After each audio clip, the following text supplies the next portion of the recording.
House Press Secretary Caroline Leavitt for more on all of this. So the president really went off in The Hague in his news conference on reporting may not have done the job here in Iran at the Fordo nuclear facility and others as well. He also took aim at the outlets that were reporting this. Listen here. They said it could be limited or it could be very severe. They really didn't know, other than to say it could be limited or it could be very, very severe. And you didn't choose to put that because it was very early after. Since then, we've collected additional intelligence. We've also spoken to people who have seen the site, and the site is obliterated. And we think everything nuclear is down there. They didn't take it out. So this was a report from the DIA that Fox has confirmed. It was, quote, preliminary and expressed low confidence in the findings. And yet it was all over the news yesterday. It was all the headlines yesterday. What do you say in response? That's right, John. And President Trump is absolutely right. And he returns to Washington today after a historic NATO summit where he has gotten our NATO allies to finally pay their fair share thanks to his strong leadership on the world stage. And I'd like to take a step back and just acknowledge the history that has been made in the course of the last week thanks to President Trump's strength. 5 days ago, the rogue Iranian regime possessed the capability to create a nuclear weapon that threatened the United States, the state of Israel, and the entire world. And presidents for decades have said, dating back to Bill Clinton, that Iran cannot possess a nuclear weapon. And because of the decisive leadership of President Trump and the skill and the excellence of our United States military, that imminent threat to the United States and the world has been demolished because of the successful operation on Saturday night. And not only that, but within the span of 48 hours, President Trump was able to turn around and negotiate a successful ceasefire between Israel and Iran, ending this war after just 12 days. No other president in history could have ever dreamed of such a success, and that's exactly why the fake news media is now trying to demean and undermine the president. And we've seen this playbook be run before. You have hostile actors within the intelligence community who illegally leak bits and pieces of an intelligence assessment to push a fake news narrative. And that's what the CNN story was yesterday. And it's not a coincidence that it was written by the exact same CNN reporter who wrote the original story, falsely alleging that the Hunter Biden laptop was Russian disinformation. The American public are smarter than this, and they should know the truth. President Trump completely and totally obliterated the capability of Iran to produce a nuclear weapon, and the world is safer today because of his historic efforts. So at that news conference in The Hague, the Defense Secretary Pete Hegseth went off on whoever leaked this and the media outlets that gobbled it up. Listen to what he said. To spin it for their own political reasons, to try to hurt President Trump or our country. They don't care what the troops think. They don't care what the world thinks. They want to spin it to try to make him look bad based on a leak. Of course, we've all seen plenty of leakers. And what do leakers do? They have agendas. And what do? Do they share the whole information or just the part that they want to introduce? Israel's Atomic Energy Commission had a completely different assessment of what happened at Fordo and Natanz than this preliminary low-confidence assessment did. It said that the site was completely destroyed and that the nuclear program's been set back for years. I don't know if you saw it, but last hour we had former IAEA weapons inspector David Albright on, who said much the same thing.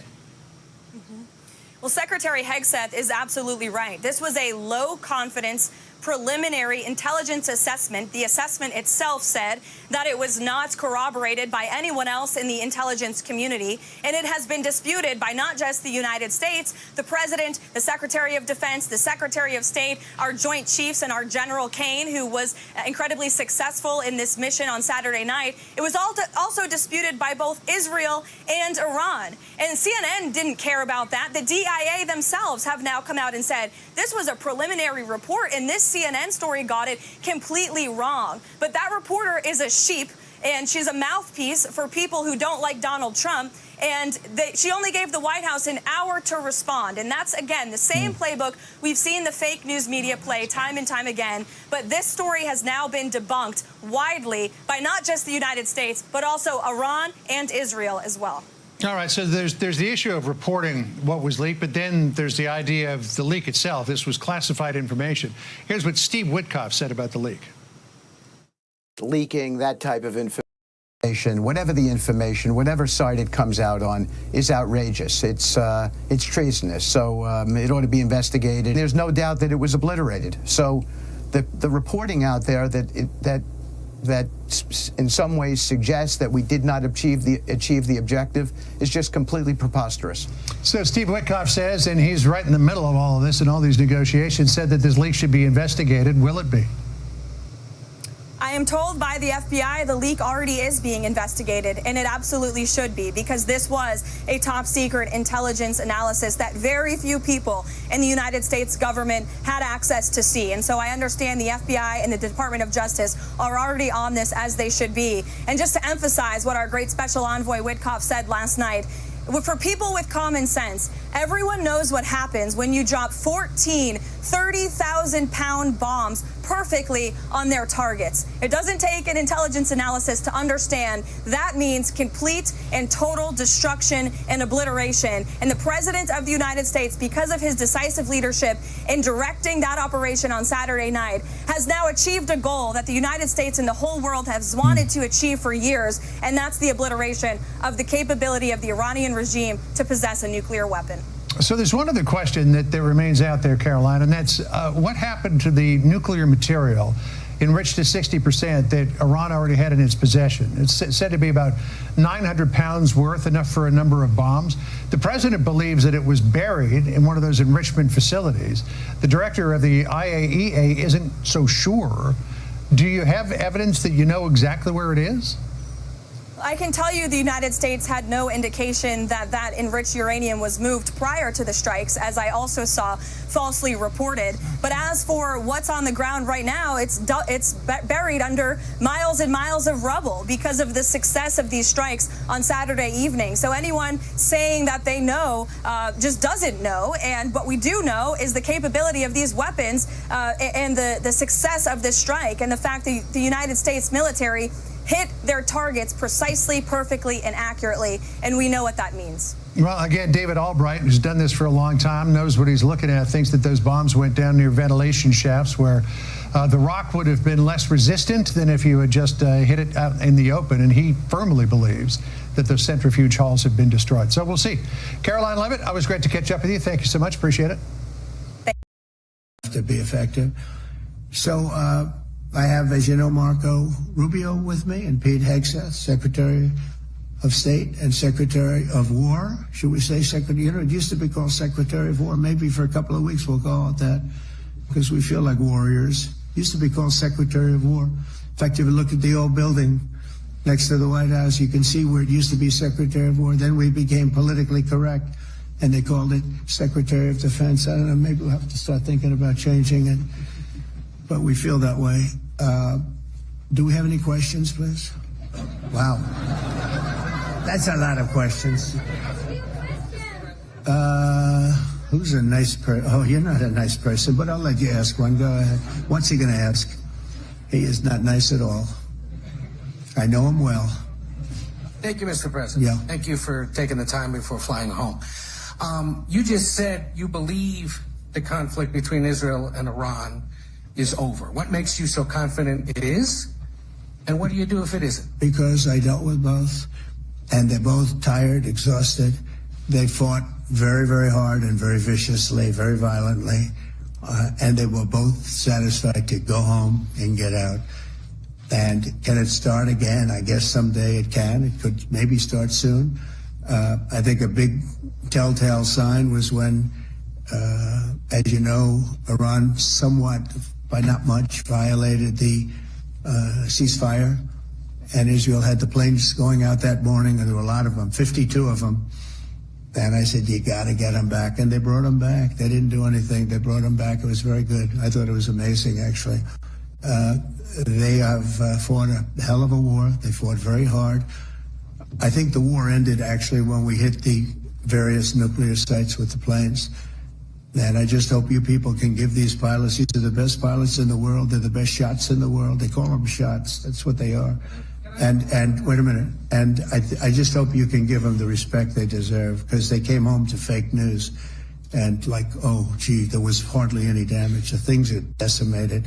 So, but I think, no, I think they're They're very much finished. I think Israel's going to get back to doing what they do, and I think that Iran's going to get back. You know, Iran has a huge advantage. They have great oil, and they can do things. I don't see them getting back involved in the nuclear business anymore. I think they've had it. They've been at it for 20 years, and I don't see that happening either. Now, if it does, we're always there. It won't be me. It'll be somebody else, but we're there. We'll have to do something about it.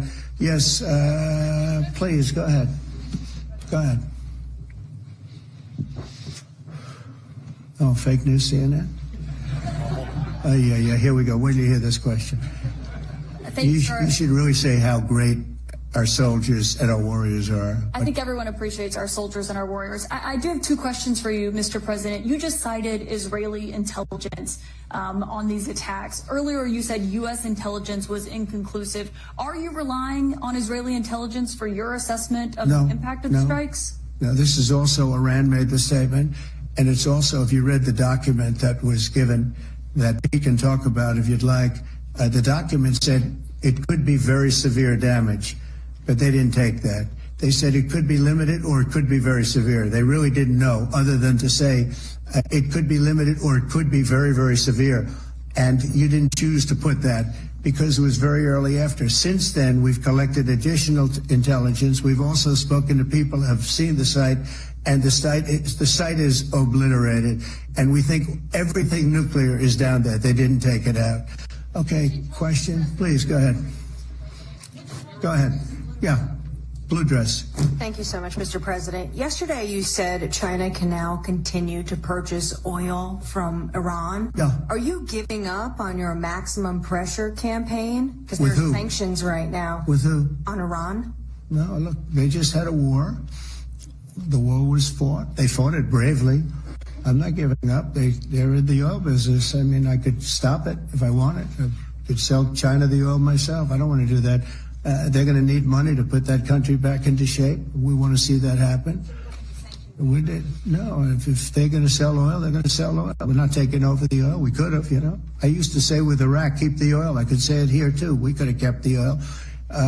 No, China is going to want to buy oil. They can buy it from us. They can buy it from other people. But you're going to have to put that country back into shape. It desperately needs money. Yeah. Yeah, please. Here we go. I'm picking the beauties today. Go ahead. Mr. President, Secretary General Rutte has described President Putin as an adversary, a threat, an enemy. Do you view him the same way? And in addition to that, you mentioned General Kane, your chief of staff, the chairman of the Joint Chiefs of Staff. General Kane. Yes. He has said that Mr. Putin has territorial ambitions beyond Ukraine. Do you view that in the same way? Possible. I mean, it's possible. I know one thing. He'd like to settle. He'd like to get out of this thing. It's a mess for him. He called the other day. He said, can I help you with Iran? I said, no, you can help me with Russia. Because, you know, in the last few weeks, we took care of India and Pakistan, Kosovo, Serbia. I think on Friday we have coming in, the Congo is coming in, and Rwanda is coming in. That was a vicious war that went on, a machete war. Heads chopped off all over Africa. They're coming in. We did two others in addition to that. Nobody's ever done anything like this. No, I consider him a person that's, I think, been misguided. I'm very surprised, actually. I thought we would have had that settled easy. I've settled 4 of them in the meantime. But he did call up, and he said, you know, he's close to Iran. He'd like to help us get a settlement. I said, no, you help me get a settlement with you, with Russia. And I think we're going to be doing that, too. Yeah, please. Go ahead, please. Thank you, Mr. President. You've made clear your position on what impact the strikes had. I wanted to ask you what is next with Iran. For instance, is there any indication from U.S. intelligence that Iran was able to move any material? No, just the opposite. We think we hit them so hard and so fast they didn't get to move. And if you knew about that material, it's very hard and very dangerous to move. It's called, in many people, they call it dust. But it's very, very heavy. It's very, very hard to move. And they were way down. You know, they're 30 stories down. They're literally 30, 35 stories down underground. Oh yeah, we think we got. We think it's covered with granite, concrete, and steel. Can I ask you, are you interested in restarting negotiations with Iran? And if so, have they reciprocated? So our people, Marco could answer this, but our people are not. I'm not. The way I look at it, they fought. The war's done, and I could get a statement that they're not going to go nuclear. We're probably going to ask for that, but they're not going to be doing it. But they're not going to be doing it anyway. They've had it. They've had it. Now, maybe someday in the future we'll want that. But I've asked Marco, do you want to draw, I just asked him the question as we were walking on the stage, do you want to draw up a little agreement for them to sign? Because I think we can get them to sign it. I don't think it's necessary. Marco, do you want to talk about that, please? Well, Mr. President, I think President Trump has shown a willingness to meet and talk to anybody in the world who's interested in peace. I don't know of any president that's been as willing as he has to meet with anyone and talk about peace. We'd love to have peaceful relations with any country in the world. And so obviously that'll depend on Iran's willingness not just to engage in peace, but to negotiate directly with the United States, not through some third country or fourth country process. But I know of no president, probably in our modern history, that's sought peace more than President Trump has. Sounds like the door is open, but you're in no rush. Is that right? Sounds like the door is open. I'll tell you what, look, we're going to talk to them next week with Iran. We may sign an agreement. I don't know. To me, I don't think it's that necessary. I mean, they had a war, they fought. Now they're going back to their world. I don't care if I have an agreement or not. The only thing we'd be asking for is what we were asking for before about we want no nuclear, but we destroyed the nuclear. In other words, it's destroyed. I said, Iran will not have nuclear. Well, we blew it up. It's blown up to kingdom come. And so I don't feel very strongly about it. If we got a document, wouldn't be bad. We're going to meet with them, actually. We're going to meet with them. Yeah, go ahead, please. Yes. Mr. President, Netherlands TV, thank you for visiting our country. Good. As I understood, I, of course, would like to know how you slept last night at the House of the King. Oh, I slept beautifully. But probably a more serious question. I think you just had a meeting with President Zelensky. Did you discuss any ceasefire in this Russo-Ukrainian? No. I wanted to know how he's doing. He was very nice, actually. We had little rough times sometimes. He was couldn't have been nicer. I think he'd like to see an end to this. I do. I think what I took from the meeting couldn't have been nicer, actually. But I took from the meeting that he'd like to see it end. I think it's a great time to end it. I'm going to speak to Vladimir Putin, see if we can get it ended. But look, these are brave people. They're fighting these wars all over the place. Last week they had, I guess, close to 7,000 young soldiers, Russian and Ukrainian soldiers were killed, 7,000 in 1 week. It's crazy. It's crazy. So I'll be speaking to Putin. No, I had a good meeting with Zelensky, and I had a lot of good meetings. We had a lot of good meetings with a lot of people, a lot of great leaders. But he's fighting a brave battle. It's a tough battle. Yeah. Go ahead, white dress. Thank you. Ida Hallikainen from Finland, Ilta-Sanomat. Good. You have played golf with President Alexander Stubb. How do you see Finland as a NATO ally and partner, and how would you describe your relationship with our president? Well, he's a very good golfer, okay? In fact, he was on his college golf team. He went to a good college in the South, as you know, a very good college, and he was a good golfer. We had a good time. I think my relationship's great. I want to buy icebreakers. You're very good at icebreakers. And I actually made him an offer. I didn't go to Congress. They'll try and impeach me for this. But there's it's not old, it's fairly new, but it's used icebreaker. And I offered him about 1/3 of what he asked for. But we're negotiating. We need icebreakers in the U.S. And if we can get some inexpensively, I'd like to do that. Actually, they'll fix it up, make it good. Also, we may buy some icebreakers. You're the king of icebreakers, that particular country. They make them good. They make them really good, and they know what they're doing. And so we're negotiating with them for about 15 different icebreakers, but one of them is available now. It's old, and it's, old. It's like 5-6 years old. Now we're trying to buy it. I'm trying to make a good deal. all I do my whole life. My whole life, that's all I do is make deals. Yeah, please. Go ahead. Sir, go ahead. Yeah, a question for NewsHour, Dutch TV. First of all, on Article 5, on your way here, you spoke about the commitment of the U.S. to Article 5, saying, I'll give you my definition once we're here. Yeah. What is your definition, and may the U.S. commitment to Article 5 change in case some of the NATO members do not reach the threshold that was discussed today? My second question is following up on a colleague on Iran. What intel reports do say that everything over there was obliterated? Yeah, well, there are numerous of those reports, and they're coming out fast and furious. But the most respected ones we've already seen. And I will say that on a very confidential basis, they're looking at the reports, like numerous reports, and including people going to the site and checking the site. And they're going to be having, I guess you're going to be having over the next couple of days a full, you're going to encapsulate it. But no, the site was obliterated, just like I said it was. And just like the pilots should be given credit for. As far as Article 5, look, when I came here because it was something I'm supposed to be doing, but I left here a little bit differently. I said, I watched the heads of these countries get up, and the love and the passion that they showed for their country was unbelievable. I've never seen quite anything like it.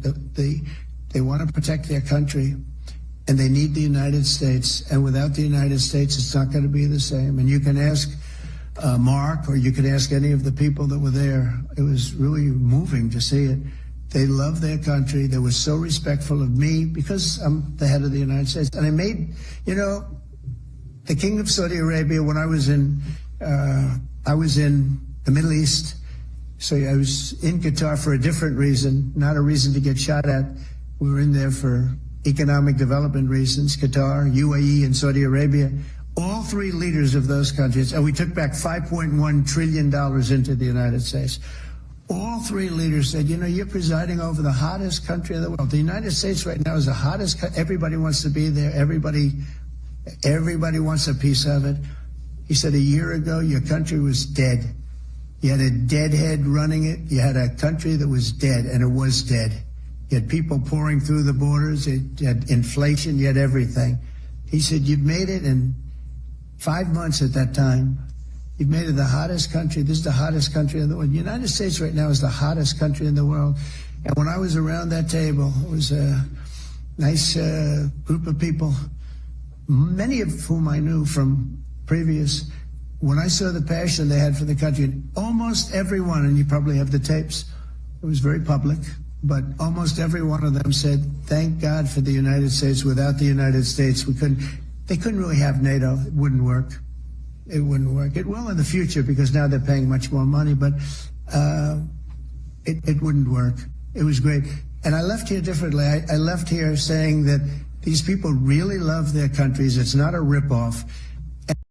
And we're here to help them protect their country. Okay, we'll do one or two more. Thank you, Mr. President. Yeah. A question on Spain. Are you satisfied with today? Oh, I think Spain's terrible what they've done. No, I do. They're the only country that won't pay the full up.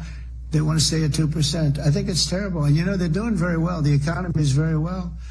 And that economy could be blown right out of the water with something bad happening. Spain is the only country that, are you from Spain? Yeah. Good, congratulations. You're the only country that is not paying. I don't know what the problem is. I think it's too bad. So we'll make it up. You know what we're going to do? We're negotiating with Spain on a trade deal. We're going to make them pay twice as much. And I'm actually serious about that. We're going to make Spain, I like Spain. I have so many people from Spain that it's a great place and they're great people. But Spain is the only country out of all of the countries that refuses to pay. And, so they want a little bit of a free ride. But they'll have to pay it back to us on trade because I'm not going to let that happen. It's unfair. It's unfair to NATO. All right, sir, please. Go ahead, right in the back. Yeah, you tall one. The tall man. Mr. President, Johannes Kettler from Austrian National Television. How are you? You once said that you would end the Ukraine war in 24 hours. You later said that sarcastically. Well, of course it was sarcastic. But you've now been in office for 5 months and 5 days. Why have you not been able to end the Ukraine war? Because it's more difficult than people would have any idea. Vladimir Putin has been more difficult. Frankly, I had some problems with Zelensky. You may have read about him. And it's been more difficult than other wars. I mean, look, we just ended a war in 12 days that was simmering for 30 years, frankly. We ended Rwanda and the Congo. It's coming to sign the documents. We've already signed basic documents, but they're coming, I think, to the White House on Friday. We ended, Serbia was going to go at it. But maybe the most important of all, India and Pakistan. And that wasn't whether or not they may someday have nukes like we're talking about in the Middle East, like we're talking about with Israel and Iran. This is they have nuclear weapons. I ended that with a series of phone calls on trade. I said, look, if you're going to go fighting each other, it was getting very bad. You know how bad that last attack was. It was really bad. If you're going to go fighting each other, we're not doing any trade deal. No, you have to do a trade deal. I said, we're not doing any trade deal. And in fact, I had the general, who was very impressive. The general from Pakistan was in my office last week. You know, Prime Minister Modi is a great friend of mine. He's a great gentleman. He's a great man. And I got them to reason. I said, we're not doing a trade deal if you're going to fight. And if you're going to fight each other, we're not doing a trade deal. And you know what? They said, no, I want to do the trade deal. We stopped the nuclear war. Go ahead. Go ahead, Jeff. Here's another beauty, Jeff. He's a beauty, all right. Go ahead. Mr. President, to follow up on Ukraine, will the United States contribute any more money to Ukraine's defense this year to the $5 billion that allies are giving? And one question, you had another meeting with the Dutch opposition leader, Mr. Wilders. Can you tell us about that meeting? And are you upset about his anti-Muslim stance? I'm not upset about it. It's just his view. He's unhappy with the way things are going in this country and various countries. He was an opposition leader. And I was asked to meet with the opposition leader by the people that are running. I think they have some deal where if you have a meeting, you're supposed to meet with an opposition leader. I said, that's strange. We don't do that. But I met with I didn't know him.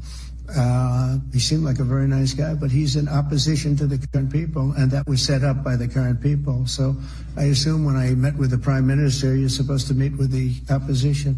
We'll have to try that sometime in our country. Let's not do it. But I thought he was very good. As far as the money going, we'll see what happens. There's a lot of spirit. Look, Vladimir Putin really has to end that war. People are dying at levels that people haven't seen before for a long time. Go ahead. Go ahead. White shirt. Oh, she's all excited. So, BBC News Ukrainian. Where are you from? I'm from Ukraine. Oh, so my question to you is whether or not the U.S. is ready to sell anti-air missile systems Patriot to Ukraine. We know that Russia has been pounding Ukraine really heavily right now. Are you living yourself now in Ukraine? My husband is there. Wow. And I can see you it's amazing. And me with the kids, I'm in Warsaw actually, because he wanted me to be. Is your husband a soldier? No? He is. He's there now? Yeah. Wow. That's rough stuff, right? That's tough. And you're living here? In Warsaw. And you're a reporter? I am. Good. So let me just tell you, they do want to have the missiles, okay, as they call them, the Patriots. And we're going to see if we can make some available, They're very hard to get. We need them too. We were supplying them to Israel. And they're very effective, 100% effective. Hard to believe how effective. And they do want that more than any other thing, as you probably know. That's a very good question. And I wish you a lot of luck. I mean, I can see it's very upsetting to you. So say hello to your husband, okay? Thank you. Go ahead. Thank you. Thank you, Mr. President. You were criticizing... Where are you from? Bloomberg News. Oh, Bloomberg. That's wonderful. You were criticizing the Federal Reserve Chair before coming to this summit. Yeah, I think he's terrible. I was wondering if you've begun interviewing different candidates for the Fed pick. Yeah, I know within 3 or 4 people who are going to pick. I mean, he goes up pretty soon, fortunately, because I think he's terrible. We have no inflation. We have a tremendous economy. Hundreds of billions of dollars of tariff money is pouring in. Factories are being built because they don't want to pay the tariffs, so they're building them all over the country. I think we're close to $15 trillion. I told you 5.1 trillion from the Middle East alone, but of investment money coming in. There's never been anything like that in the history of our country. But we have no inflation. And we have borrowing because Biden, stupidly, they did short-term debt. So we have borrowing coming up. And, you know, we'll go 10 years, maybe longer, maybe shorter, but we'll go a long period of time when we do the debt. And because of him, because of this guy, we will have to pay for years. We'll be paying for him. And I said to him, listen, there's no inflation. He says, but maybe there'll be some. That's true. I said, if there is some, what you do is raise the rate. I'm okay with that. You raise the rate in 2 years from now or a year from now. But because the rate's high, we have to pay more for debt. It's pretty equal. In other words, if it's 4%, it's 4%. If you drop it a point, you'll pay 3%. So it's fairly equal, not necessarily, but fairly equal. So we're going to end up paying maybe 2 points or 3 points more. 3 points would be about $900 billion a year because of this very average mentally person. He's an average mentally person. I'd say low in terms of what he does, low IQ for what he does, okay? Right. So instead of paying $900 billion, we don't want to pay 900 just because he doesn't want to lower the rate. I said, if there's inflation in 2 years or 3 years or 1 year from now, you raise the rate and you take care of the inflation, among other things. But he's probably a very political guy, I guess. I don't know. I think he's a very stupid person, actually. All right, one more. Let's go. How about you? Go ahead. She looks so happy and everything. Thank you. So I'm from Spain, too. I'm Ana Buch from La Vanguardia. I wanted to know if... You're where from? Spain, too. I wanted to know if you want to... That's the Spain corner right there. Shouldn't have said that. That's okay. I do like Spain, by the way. I think it's unfair that they're not paying, but go ahead. Are you going to negotiate directly with Spain about... I'm going to negotiate directly with Spain. I'm going to do it myself. They're going to pay. They'll pay more money this way. You should tell them to go back and pay. You're a reporter? You tell them to go back. They ought to join all of those countries that are paying 5%. Spain's going to be just about the only one that's not. They were the most hostile toward doing it. It just doesn't make sense to me. Okay. All right, Kelly, go ahead. Here we go. There's another one. Hello, sir. Thank you We very much. got them all today. Okay. So, Mr. President, you talked about expecting some on-the-ground assessments at Fordo and other sites. Now, is that Israeli and U.S.? It's been obliterated, Kelly. It's been What is your message then, sir, to the intelligence community when they present reports? You're not disputing the DIA report. You're just... They presented a report that wasn't finished. We're talking about something that took place 3 days ago. I understand that. The report was done 2 days ago. Wait a minute. Yes. They didn't see it. All they can do is take a guess. Now, if you take a look at the pictures, if you take a look how it's all blackened, you know the fire and brimstone is all underground because it's granite and it's all underground. You don't show it. But even there, with all of that being said, the whole area for 75 yards around the hole where it hit is black with fire. The group that's run by this gentleman, in fact, you may want to talk about it for a second because we're going to issue a report.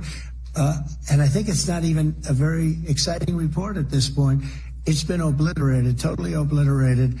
And they did a report, but it was like, if you look at the dates, it's just a few days after it happened. Sir. So they didn't see it. They said it may be very severe. Understood. Do you have a message for the intelligence community, though, in terms of unvarnished information getting to you, that it's not... I don't really have a message. I would say issue the report when you know what happened. I wouldn't say that it could be severe or maybe not. They use the word severe. It could be severe or maybe it's not. And so people like you picked up and said, Oh, it's not severe. No, the report was not a complete report. Yeah, the message was probably wait till you know the answer before you... And sir, did you not have a public component to your Zelensky meeting for a tactical reason with President Putin? Let him answer this one. Hello, Mr. Secretary. Yeah. There's a reason the president calls out fake news for what it is. These pilots, these refuelers, these fighters, these air defenders, the skill and the courage it took to go into enemy territory flying 36 hours on behalf of the American people and the world to take out a nuclear program is beyond what anyone in this audience can fathom. And then the instinct of CNN, the instinct of the New York Times is to try to find a way to spin it for their own political reasons, to try to hurt President Trump or our country. They don't care what the troops think. They don't care what the world thinks. They want to spin it to try to make him look bad based on a leak. Of course, we've all seen plenty of leakers. And what do leakers do? They have agendas. And what do? Do they share the whole information or just the part that they want to introduce? And when they introduce that preliminary report that's deemed to be a low assessment, you know what a low assessment means? Low confidence in the data in that report. And why is there low confidence? Because all of the evidence of what was just bombed by 12 30,000-pound bombs is buried under a mountain, devastated and obliterated. So if you want to make an assessment of what happened at Fordo, you better get a big shovel and go really deep, because Iran's nuclear program is obliterated. And somebody somewhere is trying to leak something to say, oh, with low confidence, we think maybe it's moderate. Those that dropped the bombs precisely in the right place know exactly what happened when that exploded. And you know who else knows? Iran. That's why they came to the table right away, because their nuclear capabilities have been set back beyond what they thought were possible because of the courage of a commander-in-chief who led our troops, despite what the fake news wants to say. But you're not disputing the report said what it said, even though it was initial. The report said what it said, and it was fine. It was severe, they think, but they had no idea. They shouldn't have issued a report until they did, but we've gotten the information. I think Pete said it better than he can say it.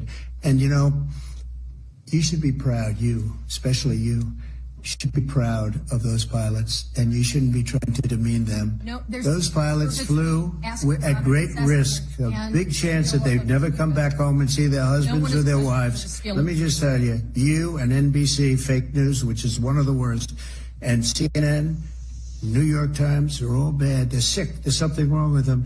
But you know what? You should be praising those people instead of trying to find some. By trying to go and get me, you're hurting those people. They were devastated. You know, I got a call from Missouri, great state, that I won 3 times by a lot. And I got a call that the pilots and the people on the plane were devastated because they were trying to minimize the attack. And they all said it was hit. But we don't think it was really maybe hit that badly. And they were devastated. They put their lives on the line, and then they have... And I'm not referring to you, but real scum come out and write reports that are as negative as they could possibly be. It should be the opposite. You should make them heroes and heroines. You should make them really people that they were so devastated when they heard this news. And you know what they said? One of them, I spoke to one of them, said, "Sir, we hit the site. It was perfect. It was dead on."